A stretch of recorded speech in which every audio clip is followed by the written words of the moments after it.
اما بعد فاعوذ باللہ من الشیطان الرجیم بسم اللہ الرحمن الرحیم قال اللہ جل وعلا وَإِن يَمْسَسْكَ اللَّهُ بِضُرٍّ فَلَا كَاشِفَ لَهُ إِلَّا هُوَ وَإِن يُرِدْكَ بِخَيْرٍ فَلَا رَادَّ لِفَضْلِهِ يُصِيبُ بِهِ مَن يَشَاءُ مِنْ عِبَادِهِ وَهُوَ الْغَفُورُ الرَّحِيمُ۔ محترم سامعین، قرآن مجید کی اس آیت مبارکہ میں اللہ تعالیٰ فرماتے ہیں کہ اگر اللہ تعالیٰ کسی کو نقصان دینا چاہیں فلا کاشف لہ، تو کوئی شخص اس کو دور نہیں کر سکتا، اس نقصان کو ہونے سے بچا نہیں سکتا، وہ ہو کر رہے گا۔ وہیں یردک بخیر،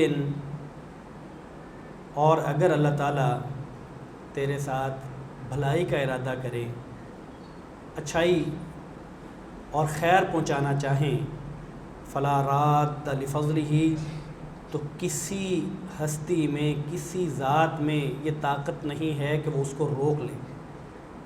جو اللہ خیر پہنچانا چاہیں اس خیر کو پہنچنے میں، اور جو نقصان دینا چاہیں اس کو روکنے میں کسی کی قدرت نہیں ہے، یہ صرف اللہ ہی کا اختیار ہے۔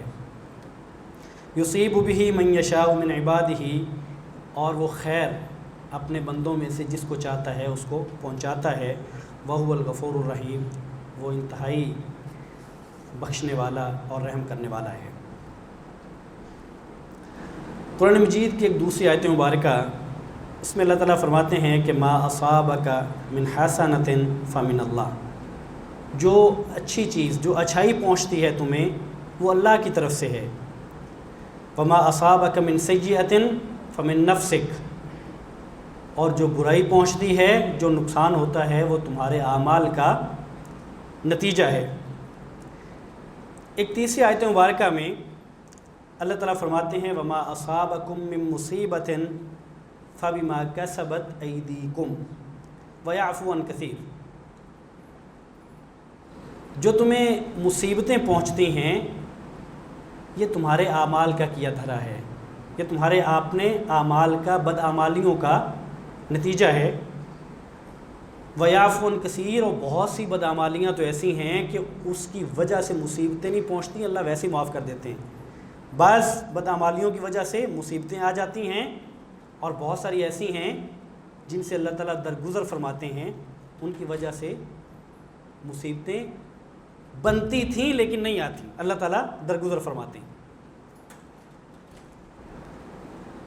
قرآن مجید کی یہ تینوں آیات مبارکہ ہمیں ایک عقیدہ دیتی ہیں، اور وہ عقیدہ یہ ہے کہ خیر اور شر یہ اللہ کی طرف سے ہے، نقصان اور فائدہ یہ اللہ کی ذات ہی دیتی ہے۔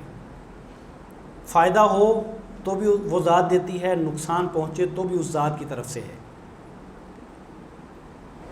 اس کا خالق نقصان کا اور فائدے کا وہ اللہ ہے، اس شر کا اور خیر کا خالق اللہ ہے۔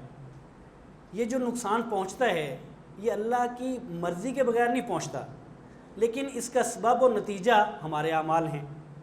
تو عقیدہ پورا یہ بنتا ہے کہ جو اچھائی پہنچتی ہے، خیر پہنچتی ہے، وہ اللہ کی طرف سے پہنچتی ہے، اور جو نقصان ہوتا ہے، مصیبتیں آتی ہیں، وہ ہمارے اعمال کا نتیجہ ہے۔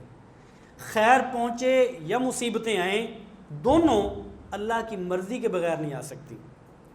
اللہ دونوں کو روکنا چاہے تو کوئی دے نہیں سکتا، اللہ دونوں میں سے کوئی دینا چاہے تو کوئی روک نہیں سکتا۔ عقیدہ یہ ہے۔ اب قرآن مجید نے یہ جو عقیدہ دیا ہے، اس عقیدے کو سامنے رکھ لیجئے، اور پھر یہ جو مہینہ ہے، اس مہینے میں جو ہمارے ہاں جو مروجہ چیزیں ہیں اور جن کا ذکر کیا جاتا ہے، ان کو بھی سامنے رکھ لیجئے، تو اندازہ ہو جاتا ہے کہ وہ مسلمان، میں ہمیشہ کہتا ہوں، جو تانا دیتے ہیں جب ان کو کوئی دین کی بات بتاتا ہے، ان کو کوئی صحیح راستہ بتاتا ہے، تو وہ کہتے ہیں کہ میں مسلمان ہوں، مجھے دین کا بڑا پتہ ہے۔ تم دین کے ٹھیکیدار نہ بنو، میں دین بڑا جانتا ہوں۔ وہ مسلمان، باشعور مسلمان، اپنے کاروبار میں، اپنے رشتہ داریوں میں، اپنے نفع اور نقصان کا بڑی گہرائی سے جائزہ لینے والا، کیسے نقصان سے بچ سکتا ہوں، کیسے فائدے کے قریب ہو سکتا ہوں، وہ انسان جب دین کا معاملہ آتا ہے تو پھر سنی سنائی باتوں پہ عمل کرتا ہے، پھر وہ اسی کے مطابق زندگی گزار دیتا ہے۔ اس کو بات بتائی جائے تو وہ مسلکوں اور فرقوں میں لے جاتا ہے، بات کو صحیح طریقے سے سمجھنے کی بجائے بات مسلک اور فرقے کی شروع ہو جاتی ہے۔ تو اب ایک طرف یہ عقیدہ ہے جو قرآن مجید ہمیں بتاتا ہے، اور دوسری طرف کیا ہے کہ یہ جو سفر کا مہینہ ہے یہ نحوستوں کا مہینہ ہے، یہ جو سفر کا مہینہ ہے یہ مصیبتوں کا مہینہ ہے، یہ جو سفر کا مہینہ ہے یہ بلاؤں کا مہینہ ہے۔ اس مہینے میں پورے سال میں 1,20,000 بلائیں اترنا ہوتی ہیں جو اس مہینے میں اتر جاتی ہیں۔ اس مہینے میں کوئی سفر نہ کرے، اس مہینے میں کوئی کاروبار نہ کرے، اس مہینے میں کوئی شادی نہ کرے۔ کیوں؟ نقصان ہو جاتا ہے، کاروبار میں نقصان ہو جاتا ہے، شادی ناکامی کی صورت میں اس کا نتیجہ سامنے آ سکتا ہے، سفر میں نقصان ہو سکتا ہے، نہ کریں۔ سوال یہ ہے کہ نقصان کون دے گا؟ اس سفر کے مہینے میں کون نقصان دے گا؟ سفر نہیں کرنا، کیوں نہیں کرنا؟ نقصان ہو جائے گا، کون نقصان دے گا؟ شادی کا نتیجہ ناکامی ہے، کیوں؟ اس کو ناکامی میں کون بدلے گا؟ یہ ایام، سفر کا مہینہ خود سے اس کو ناکام کر دیتا ہے۔ یہ ایام خود سے مصیبتیں لے آتے ہیں۔ کون لاتا ہے؟ اگر اللہ لاتا ہے، اگر کسی کو ناکامی ملتی ہے، کسی کو کامیابی ملتی ہے، کسی کو خیر ملتی ہے، کسی کو نقصان ہوتا ہے، اگر وہ اللہ کی طرف سے ہے تو پھر اس ناکامی کا اور اس نقصان اور کامیابی کا ان دنوں سے کیا تعلق ہے؟ ان دنوں سے کیسے اس تعلق کو جوڑا گیا ہے؟ یہ کس نے جوڑا ہے؟ اور دن اور مہینہ جسے منحوس کہہ دیا جاتا ہے وہ ہے کہ رسول کریم صلی اللہ علیہ وسلم فرماتے ہیں، حدیث قدسی ہے، یؤذینی ابن آدم، آدم کا بیٹا، اللہ تعالیٰ فرماتے ہیں کہ آدم کا بیٹا مجھے تکلیف دیتا ہے، یسب الدہر، وہ زمانے کو گالی دیتا ہے، وہ ایام کو گالی دیتا ہے، وَأَنَا الدَّهْرُ، زمانہ تو میں ہوں، زمانہ میں ہوں، یا انا خالق الدہر، زمانے کو تو میں نے پیدا کیا ہے، یہ زمانے کو گالیاں دے رہا ہے، یہ ایام کو اور مہینوں کو منحوس بتا رہا ہے۔ بِيَدِ الْأَمْرِ، معاملات میرے ہاتھ میں ہیں، حکم میرے ہاتھ میں ہے، اقلب اللیل والنہار، دن اور رات کو میں الٹ پلٹ کرتا ہوں، ایام کو آگے پیچھے میں کرتا ہوں۔ جب یہ میں کرتا ہوں تو پھر اس میں جو نقصان، سفر میں جو نقصان ہوتا ہے، سفر کے مہینے میں جو نحوستیں، نعوذ باللہ من ذالک، جس کو ہم منحوس ایام کہہ دیتے ہیں، جو نحوستیں اترتی ہیں وہ کون اتارتا ہے؟ کیا ان دنوں میں، اس مہینے میں خود سے اتنی طاقت ہے؟ یہ طاقت رکھتے ہیں؟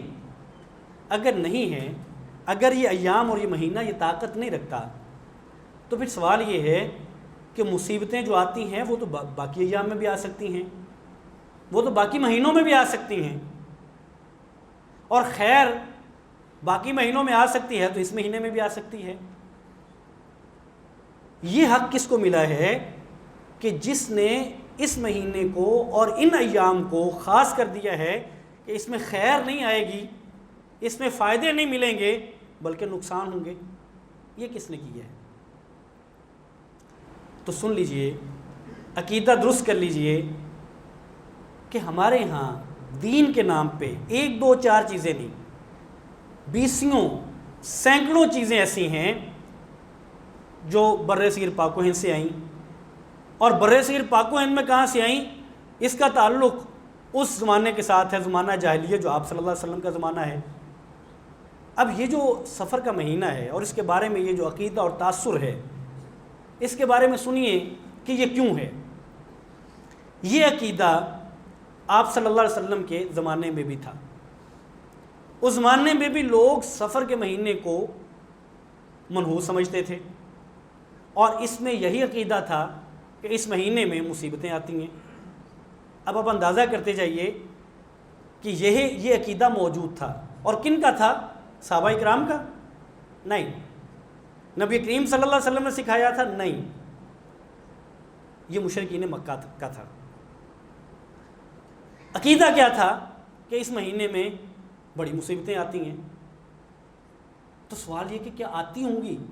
انہوں نے یہ عقیدہ کیوں بنایا تھا؟ عقیدہ اس لیے بنا لیا تھا کہ ذوالقعدہ، ذوالحجہ اور محرم، یہ 3 مہینے مسلسل حرمت والے مہینے تھے، اور اس کی وہ سارے لوگ بڑی قدر کرتے تھے، اور اسلام نے بھی ان کی قدر اور احترام کرنے کا کہا.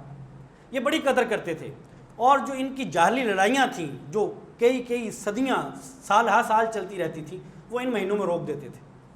ان 3 مہینوں میں لڑائیاں نہیں لڑتے تھے، ان 3 مہینوں میں ڈاکے نہیں ڈالتے تھے، مال نہیں چھینتے تھے، لوگوں کے حقوق غصب نہیں کرتے تھے. اب یہ بڑا صبر آزما مرحلہ ہے کہ مسلسل 3 مہینے ایک بندہ رسیا ہو لڑائی کا، لڑائی کے بغیر رہتا نہ ہو، چوری ڈاکے کے بغیر رہتا نہ ہو، وہ 3 مہینے اس کو صبر کرنا پڑے. یہ 3 مہینے صبر کرتے. ان 3 مہینوں کے بعد محرم تک 3 مہینے رکے رہتے، اور اس کے بعد جب سفر آتا تو پھر گویا کہ ان کو لگتا کہ اب ہمیں چھوٹ مل گئی ہے، وہ حرمت کے مہینے تو گزر گئے، یہ اپنی لڑائیاں دوبارہ سے شروع کر لیتے، ڈاکے چوریاں دوبارہ سے شروع ہو جاتی. لغت کے ماہرین نے اور مفسرین نے، شارحین نے جو بات لکھی وہ یہ ہے کہ اس کے 2 معنی ہو سکتے ہیں. سفر کا معنی سفرن یا صفرن، دونوں کا معنی ہے خالی ہونا. تو اس مہینے کو سفر، یہ جو سواد کے ساتھ ہے، یہ جو ہم ٹریولنگ کرتے ہیں، یہ تو سین کے ساتھ سفر ہے نا، یہ سواد کے ساتھ ہے. تو اس کو سفر المکان، مکان خالی ہو گئے، اس لیے کہا جاتا تھا کہ ایک مفہوم بعد نے یہ لکھا کہ جب لوگوں کے گھروں میں چوریاں ہوتی، ڈاکے پڑتے، تو ان کے گھر خالی ہو جاتے، یعنی ان کا مال لوٹ لیا جاتا، گھر خالی ہو جاتے. اور ایک اس کا مفہوم یہ ہے کہ لوگ لڑائیوں کے لیے گھر چھوڑ دیتے، نوجوان جتنے تھے وہ گھروں سے نکلتے، اور جو 3 مہینے تک وہ نہیں لڑے ہوتے تھے، وہ اپنی لڑائیاں اور وہ انتقام اور دشمنی جو ہوتی اس کے لیے اسلحہ لیتے اور وہ میدان میں چلے جاتے، تو گھر خالی ہو جاتے. جب آپ نے دوبارہ ڈاکے ڈالنے شروع کر دیے، مال لوٹنا شروع کر دیا، لڑائیاں کرنا شروع کر دی، قتل و غارت، خون ریزی شروع کر دی، یہ کس نے کی ہے؟ سفر کے مہینے نے. یہ تو خود کی ہے، یہ ان لوگوں نے خود کی ہوتی. اور ظاہر ہے جب آپ لڑتے ہیں تو پھر خون ریزی ہوگی، پھر قتل ہوں گے، اور جب مال لوٹتے ہیں تو پھر گھر خالی ہوں گے. تو کہتے بڑی مصیبتیں نازل ہوتی ہیں سفر کے مہینے میں. سفر کے مہینے میں بڑی مصیبتیں نازل ہوتی ہیں، اس لیے یہ مہینہ ٹھیک نہیں ہے، یہ مہینہ منحوس ہے، اس میں بڑی مصیبتیں آتی ہیں. اب مجھے بتائیے کہ اس مہینے کا کیا قصور ہے؟ ان ایام کا قصور کیا ہے کہ کہا جائے کہ اس مہینے کی وجہ سے، یعنی اس مہینے نے کہا تھا کہ آپ اسلحہ اٹھاؤ اور باہر چلے جاؤ، تیر تلوار پکڑو اور قتل کرنے چلے جاؤ، اس مہینے نے کہا تھا. اس مہینے نے کہا تھا کہ آپ ڈاکے ڈالنا شروع کر دو، لوگوں کے حقوق غصب کرنا شروع کر دو. اس مہینے نے تو نہیں کہا تھا. اب یہ عقیدہ اس وقت کا ہے، اور اس عقیدے کی تردید رسول کریم صلی اللہ علیہ وسلم نے فرمائی صحیح حدیث مبارکہ میں، صحیح بخاری کی احادیث ہیں، اور 1 سے زائد قریب مفہوم کی احادیث ہیں. یہ عقیدہ تھا، اس عقیدے کی تردید آپ صلی اللہ علیہ وسلم نے فرما دی. فرمایا لا عدوى ولا طیارہ ولا حامہ ولا سفر، صحیح بخاری کی حدیث. فرمایا کہ بیماری اللہ کے حکم کے بغیر متعدی نہیں ہوتی، ولا طیارہ، اور بدفعلی، پرندوں کے ساتھ جو بدفعلی ہے اس کی کوئی حقیقت نہیں ہے. ولا حامہ، الو کا بولنا یا کسی ایسے پرندے کا بولنا، اس سے نفع نقصان کا کوئی اندیشہ نہیں، اس کی کوئی حقیقت نہیں ہے.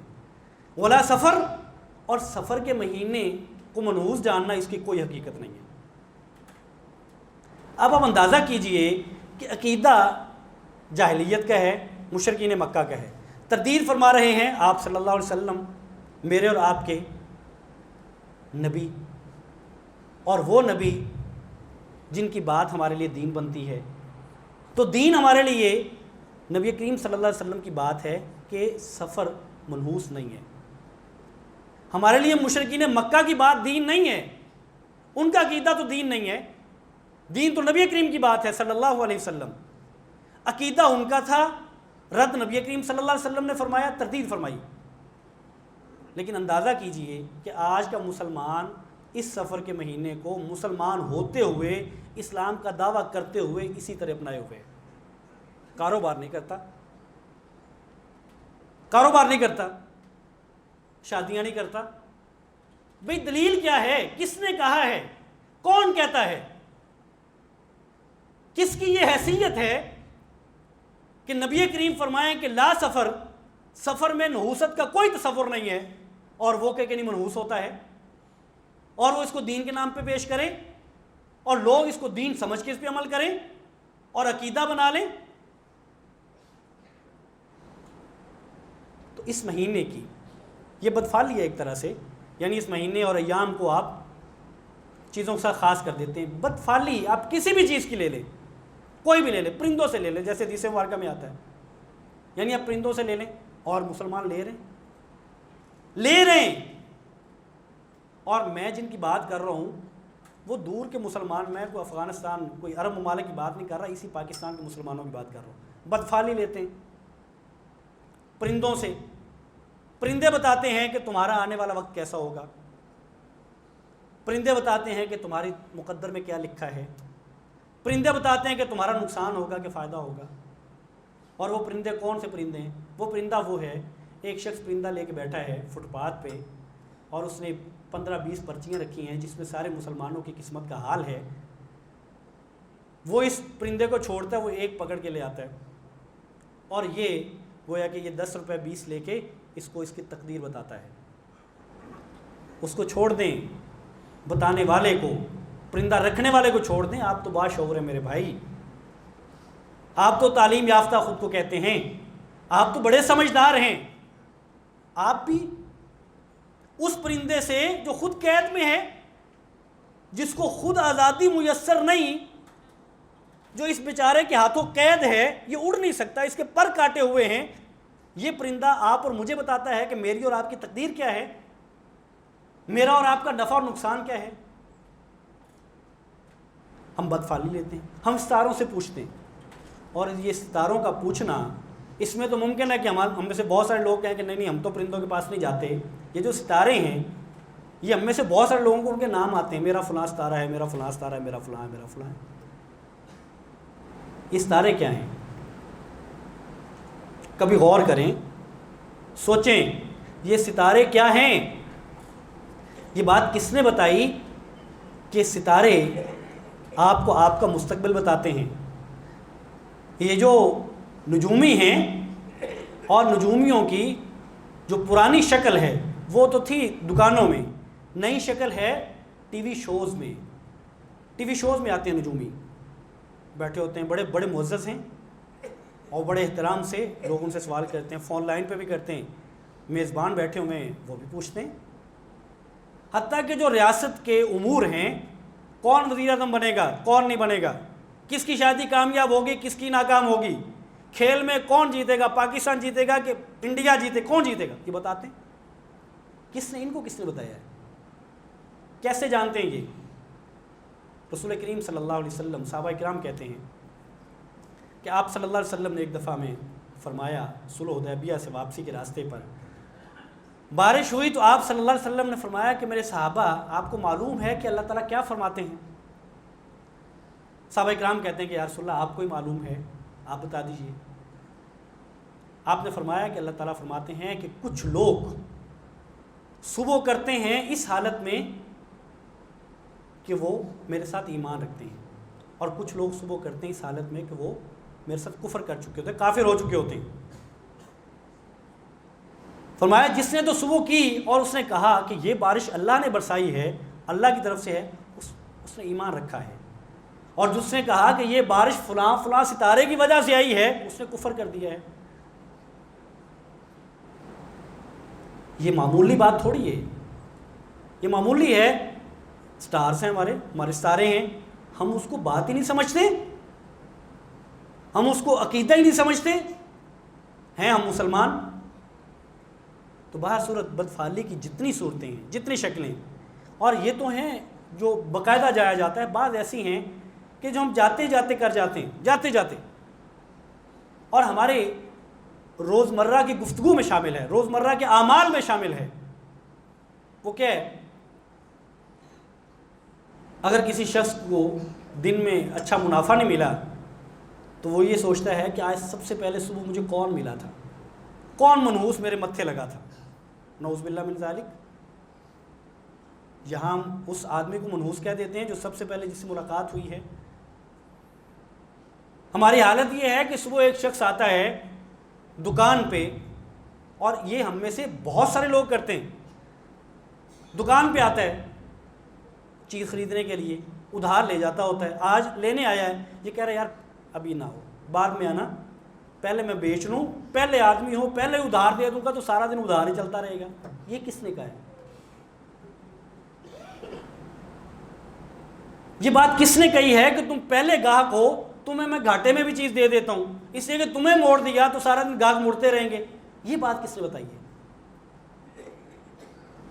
یہ مسلمان تاجر، کاروباری لوگ، وہ چھوٹا کاروبار ہو یا بڑا کاروبار ہو، ان سب کو یہ بات کس نے سکھائی؟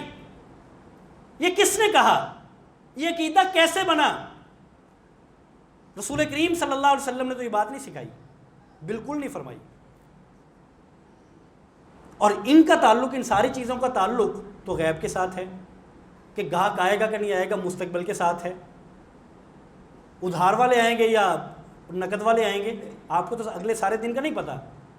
تو اس طرح جو عقیدہ بنتا ہے، آپ کا مشاہدہ تو ہے نہیں، یہ کیسے بن گیا؟ آپ صلی اللہ علیہ وسلم نے فرمایا نہیں، تو یہ عقیدہ کیسے بنا؟ بلی سامنے سے گزر جائے، راستہ کاٹ جائے، ہم واپس مڑاتے ہیں، واپس مڑاتے ہیں کہ سفر میں نقصان ہوگا۔ الو بولے تو ایک قوم سمجھتی ہے نقصان ہوگا، مغرب سمجھتا ہے کہ یہ بڑا سیانہ آدمی ہے، یہ سیانہ پرندہ ہے۔ وہ الو کو سیانہ پرندہ کہتے ہیں، ہم اس کو کملا کہتے ہیں، اس کے بولنے پہ ہم سمجھتے ہیں نقصان ہو جائے گا۔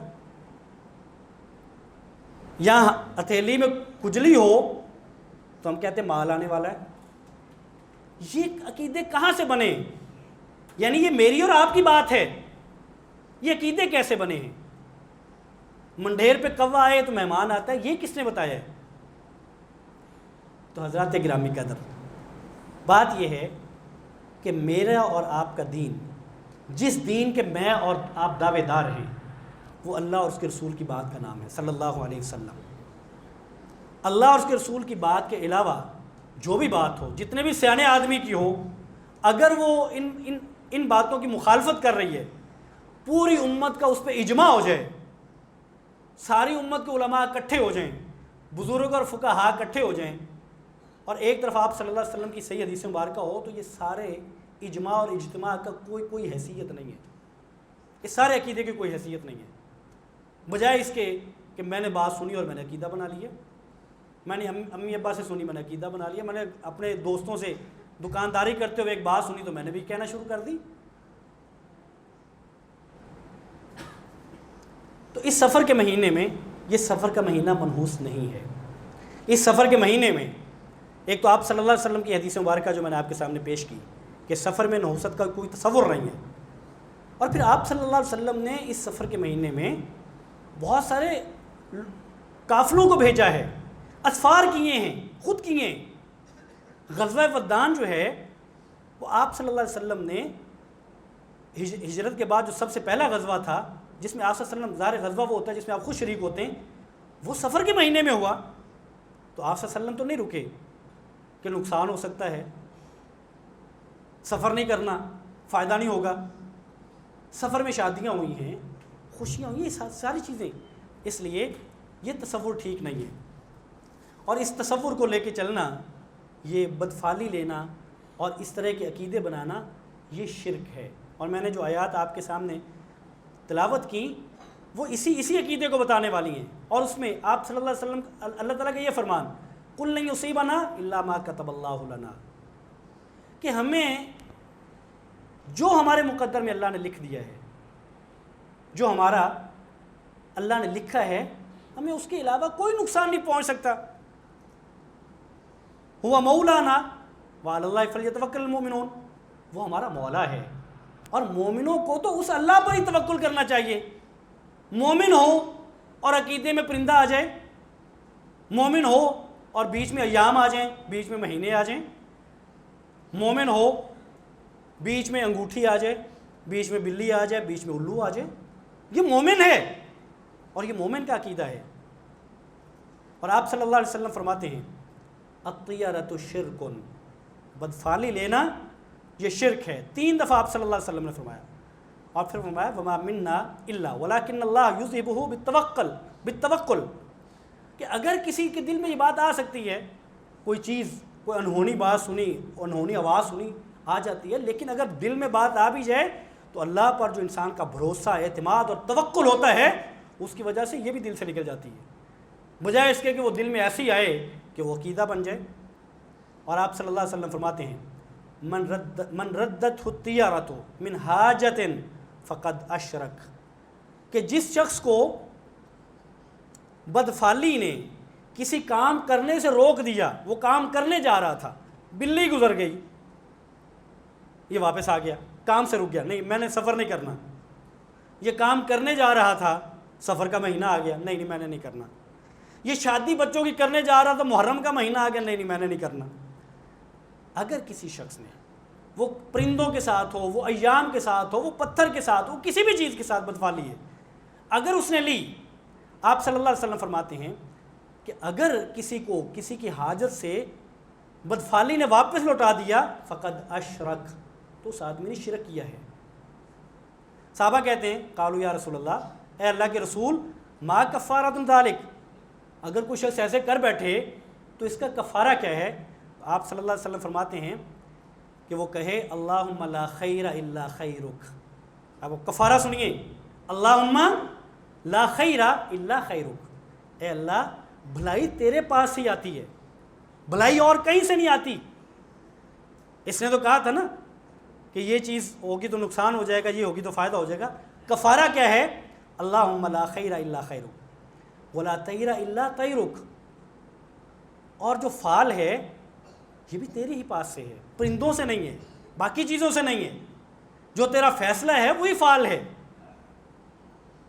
ولا الہ غیرک, اور تیرے علاوہ کوئی معبود نہیں ہے, کوئی الہ نہیں ہے.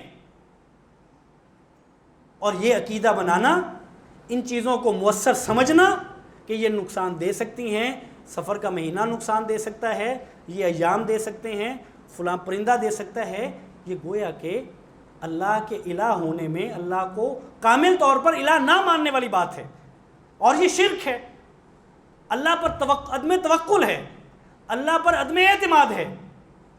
اس لیے یہ ساری باتیں, وہ سفر کا مہینہ ہو, وہ محرم کا مہینہ ہو, وہ خاص ایام, پھر اس مہینے میں جتنے بھی مہینے ہیں یا ایام ہیں ان کا نحوست سے کوئی تعلق نہیں ہے, اور ان کا نفع اور نقصان دینے سے کوئی تعلق نہیں ہے.